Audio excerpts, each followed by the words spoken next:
श्रीभगवानुवाच काम एष क्रोध एष रजोगुणसमुद्भवः महासनो महापाप्मां विन्धेन మిహ వైరిణం. ఇక్కడ చూడండి, భగవానుడు చెప్తూ ఉన్నాడు, ఎవరి వల్ల మనం ప్రేరేపితులమయ్యి పాపకార్యాలు చేస్తున్నామని అంటే, కామః ఏషః క్రోధః ఏషః రజోగుణ సముద్భవః మహాశనః మహాపాప్మాం విద్ధి ఏనం ఇహ వైరిణం. చూడండి, ఇవన్నీ మనము ఎవరి చేత చేయబడుతున్నాము అర్థమైంది కదా పద విభజనలోనే. కామ ఏష అంటే ఈ కామము అంటే కోరిక, మనలో ఏదో ఒక కోరిక కలగటం. ఆ కోరిక వల్ల ఏమవుతుంది? కోరిక తీరకపోతే క్రోధంగా, కోపంగా, ద్వేషంగా అలా మారుతుంది.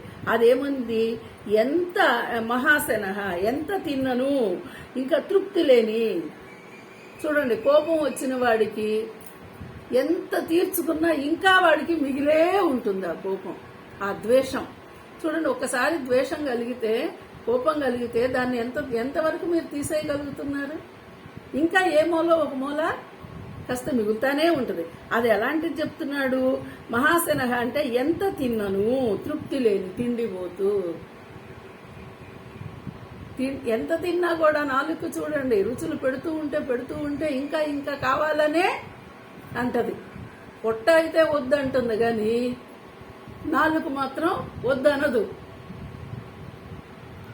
పొట్టొద్దంటది, ఇంకా చాలు నిండిపోయిందని చెబుతుంటది, కానీ నాలుగు మాత్రం ఇంకా ఇంకా ఈ రుచుల్ని కోరుతూనే ఉంటుంది.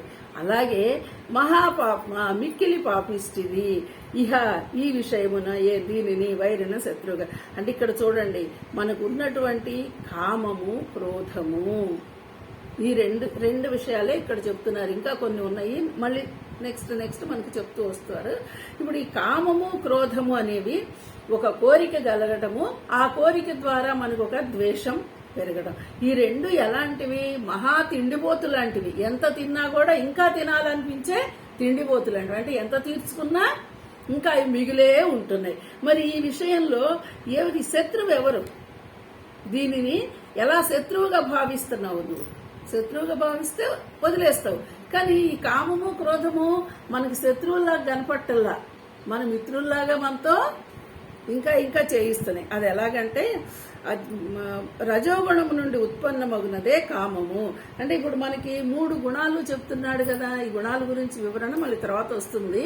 అంటే ఇక్కడ మనం సత్వ రజస్ తమో గుణాలు అనే 3 గుణాల వల్ల మనకి ఈ కామము కోరిక అనేవి రజోగుణం వల్ల వస్తున్నాయి. కాబట్టి ఈ అది రజోగుణమే క్రోధాన్ని మూలం.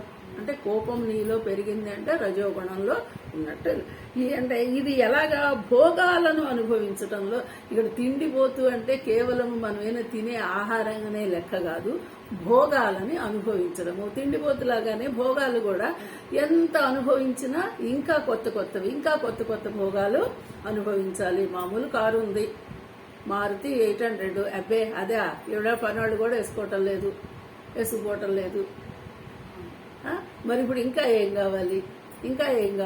ఎంత పెద్దవి రావాలి అంటే మరి భోగాలు ఇలాగే ఉంటాయి కదా మనిషికి అనుభవించటం. ఇలాంటి భోగాలని అది నీలో ఉన్నటువంటి ఈ క్రోధం అనేది, కామము కోరిక అనేది భోగాలు ఎంత అనుభవించినా ఇంకా అనుభవించాలనే తప్పనే ఉంటుంది, కానీ అది చల్లారద్దు. పైగా అంతులేని పాపకర్మాచరణకు ఇది ఏ ప్రేరకం. ఇప్పుడు తీరలేదనుకో, ఏ పాపం చేయడానికైనా వెనుకాడడు మనిషి, అంతే కదా. ఇప్పుడు నాకు కావాలి, నా కోరిక తీరాలి అంటే ఇది ఉచ్చమా నీచమా, మనం చేయొచ్చా చేయకూడదా అనేటువంటి విషయాన్ని మర్చిపోయి అది ఏదైనా సరే నేను సాధించాలి, నాకు కావాలి అనేటువంటి అంటే పాపం చేయడానికి ఇవాళ మనకు జరుగుతుంది అదే కదా, మనం చూస్తున్నాం కదా. చిన్న దగ్గర నుంచి చిన్న గడ్డి పరకు దొంగతనం చేసిన వాడి నుంచి పెద్ద వరకు ఎక్కడ దాకా చూసినా అంతు లేకుండా అయిపోయింది కదా. నిజంగా ఇప్పుడు కృష్ణ భగవానుడు చెప్పమంటే ఏం చెబుతాడు ఇప్పుడున్న పరిస్థితులకి? మరి ఈ పాపాచరణకు ఇది ఏ ప్రేరకం అంటే మనిషిలోని కోరికే ఈ చేసే పాపాలన్నిటికీ మూలం. అందరికంటే నేనే ధనవంతుడిని కావాలి, నేనే ప్రపంచంలో ధనవంతుల్లో ఉండాలి, నేనే ప్రపంచంలో అందరికంటే ఏమిటి ప్రపంచం, ఏమిటి మనుషులు, నేను ఎంతవరకు ఉంటాను, నేను ఎంతవరకు వెళ్తాను, ఎంత అనుభవిస్తాను, ఈ ఆలోచన ఏ మనిషికి రాదు. రానంతకాలం ఈ కోపము ద్వేషంతో ఉన్నవాడికి రావు, అయిపోతే గాని ఈ ఆలోచన రాదు. కాబట్టి ఈ పాపం చేయడానికి కేవలము కోరిక అనే చెప్తున్నారు ఇక్కడ. ఈ విషయమును దీనిని పరమ శత్రువుగా, ఇప్పుడు నీ లోపల ఉన్న కోరిక నీకు శత్రువా మిత్రుడా? పరమశత్రువు. కోరిక పరమశత్రువు. కానీ కోరిక మనకి శత్రువులాగా అనిపించట్లా. ఎందుకంటే నాకు కావాలి, నేను అనుభవించాలి, ఇదే నీకు ధ్యాస ఉంటుంది దానికి మనము. కాబట్టి ఇది ఇలా